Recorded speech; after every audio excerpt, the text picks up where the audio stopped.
Peraturan hukum tentang penyebaran berita bohong atau hoaks.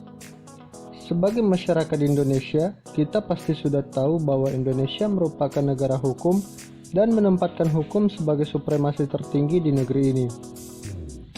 Tidak dapat dipungkiri jika setiap tindakan yang menimbulkan akibat hukum telah diatur di dalam masing-masing peraturan perundang-undangan yang berbeda.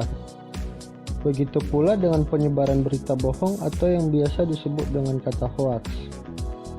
Seiring dengan berkembangnya waktu, kecanggihan teknologi sangat mempengaruhi kehidupan manusia di era modern ini. Segala informasi dengan sangat mudah didapatkan hanya dalam waktu beberapa menit bahkan detik saja. Dengan semakin banyaknya media interaksi elektronik juga memudahkan siapa saja untuk menyebarkan berita yang didengar, dibaca ataupun dilihat di media sosial maupun televisi. Hingga saat ini, ada banyak kasus hukum yang menjerat orang-orang karena tindakan hoaks tersebut.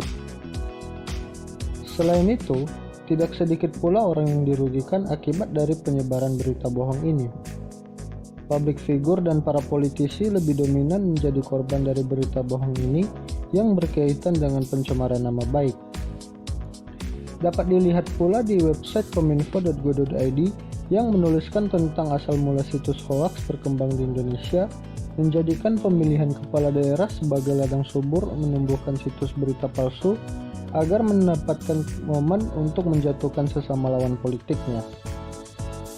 Aturan hukum yang mengatur terkait dengan berita bohong ini sendiri telah diatur oleh beberapa perundang-undangan, yakni pada Undang-Undang Nomor 1 Tahun 1946 tentang Peraturan Hukum Pidana yang dijelaskan dalam pasal 14 dan 15, serta pada Undang-Undang Nomor 19 Tahun 2016 tentang perubahan atas Undang-Undang Nomor 11 Tahun 2008 tentang Informasi dan Transaksi Elektronik atau yang selanjutnya kita sebut sebagai UU ITE yang dituliskan pada pasal 28 ayat 1 dan pasal 45A ayat 1 dan 2. Kedua perundang-undangan tersebut menentukan masing-masing sanksi yang dikenakan terhadap para pelaku kejahatan.